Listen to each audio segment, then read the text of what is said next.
오늘 말씀은 출애굽기 20장 18절부터 21절까지의 말씀입니다.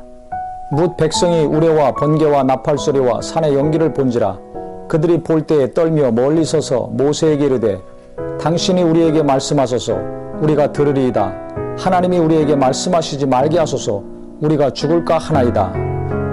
모세가 시내산에서 십계명을 받았습니다. 하나님께서 말씀하시는 그 음성을 들었을 때 이 이스라엘 백성들이 우레, 즉 천둥이죠.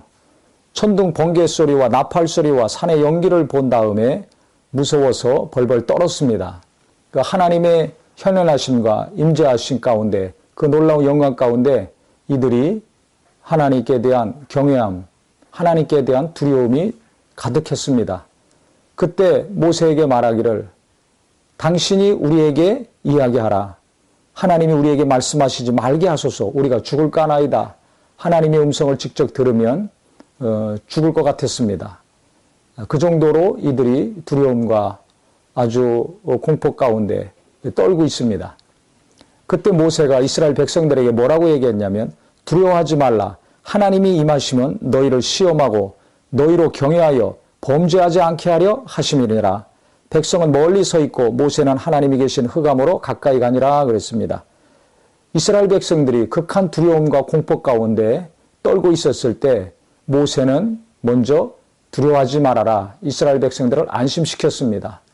왜냐하면 하나님이 이렇게 임하신 것은 너희로 시험하고 그 다음에 너희로 경외하여 범죄하지 않게 하려 하심이니라. 분명한 하나님의 목적이 있다는 것입니다. 그것은 하나님을 경외함으로 이스라엘 백성들이 범죄하지 않도록 죄짓지 않도록 하게 하시기 위함이라는 것입니다. 이 말씀을 깊이 묵상하면서 다시 한번 깨닫는 것이 있습니다. 즉 인간은 죄를 지을 수밖에 없는 존재이다. 죄에 대한 욕구가 강하다. 반면에 하나님은 죄에 대해서 대단히 싫어하신다. 죄와는 도무지 함께할 수 없는 하나님, 거룩하신 분이고 의로우신 분이기 때문에 죄와고는 악하고는 불의하고는 타협할래야 타협할 수가 없는 하나님이시라는 것을 다시 한번 깨닫게 됩니다. 그 죄에 대해서 가장 민감한 분이 하나님이십니다. 그렇기 때문에 하나님의 형상과 모양대로 지음받은 인간이 범죄하고 타락하여서 마귀에게 속했을 때 그들을 그냥 내버려 두지 아니하시고 이스라엘 백성들을 애굽에서 건져내신 것처럼 예수 그리스도를 통해서 하나님이 우리를 죄와 사망에서 건져주셨습니다. 즉 마귀로부터 건져주신 것이죠. 애굽은 마귀를 비유합니다. 애굽에서 나온 이스라엘 백성들 바로 우리를 비유합니다. 양의 피를 문설주에 발랐을 때 저주가 넘어갔죠. 그 양의 피는 예수 그리스도의 피를 비유하죠. 즉 요한복음 8장 44절에 너희는 너희 아비 마귀에게서 났으니 그는 처음부터 범죄한 자요 그랬습니다. 죄의 기원은 마귀입니다. 우리는 마귀의 말을 들었던 아담의 후손들입니다. 그렇기 때문에 마귀의 속성이 은혜받은 우리 가운데 아직도 있습니다. 그래서 바울은 나는 날마다 죽노라 그랬죠. 왜 죽습니까? 왜 죽어야 됩니까? 바로 죄성이 죽어야 내 스스로 살고 일하려는 그 욕구가 죽어야 우리가 하나님의 능력으로 하나님의 은혜로 일하고 살 수가 있습니다. 우리가 죄에 대해서 하나님처럼 민감하지 않습니다. 돈에 대해서 민감하고 외모에 대해서 민감하고 이 땅의 삶에 대해서는 민감하지만 내 안에 죄에 대해서 내 가족들의 죄에 대해서 나와 함께하는 사랑하는 사람들이 짓고 꿈꾸고 있는 그 마음속에 있는 보이지 않는 죄에 대해서는 대단히 무관심합니다.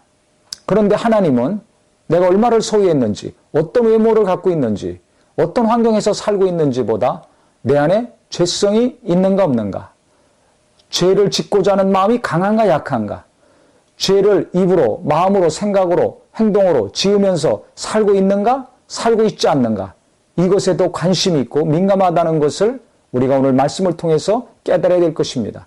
하나님이 알게 하신 것은 이스라엘 백성들이 두려움 가운데 깨달아야 될 것은 무엇인가? 분명한 뜻이 있는데 하나님을 경외하여 범죄치 않게 하려고 이와 같이 현현하셨다는 것입니다. 예수께서 이 땅에 오셔서 무엇을 이루셨습니까? 우리의 죄를 담당해서 죽으시고 부활하심으로 살 길을 열어주셨습니다. 믿는 자에게 성령을 보내주심으로 그 거룩하신 성령이 우리 가운데서 우리가 이와 같이 하나님을 경외하며 범죄치 않고 거룩하게 살기를 지금도 돕고 계시고 이끌고 계십니다. 나는 예수를 믿고 성령의 위로와 도우심을 받으면서 어떤 삶을 살아야 될 것인가? 내 안에 있는 죄를 육신의 정욕과 안목의 정욕과 이생의 자랑을 날마다 기도와 말씀 가운데 십자가에 못 박고 거룩하게 죄짓지 않는 하나님의 자녀로서의 삶을 살아가야 될 것입니다. 주여 주여 부르면서 죄를 같이 나는 짓고 살고 있는가? 아니면 주님을 부르면서 성령의 충만함을 사모하면서 죄를 죽이고 거룩하게 범죄하지 않으면서 살고 있는가? 날마다 자기 자신을 돌아보고 주변을 돌아보아서 하나님을 경외하는 마음을 통해서 예수 그리스도 앞에 나를 낮추고 성령의 능력이 나를 지배하시고 완전히 다스리시게 하심으로 하나님을 진정 경외함으로 범죄치 않는 거룩한 삶이 나와 우리 모두에게 이루어지는 큰 은혜가 있기를 예수 이름으로 축원합니다.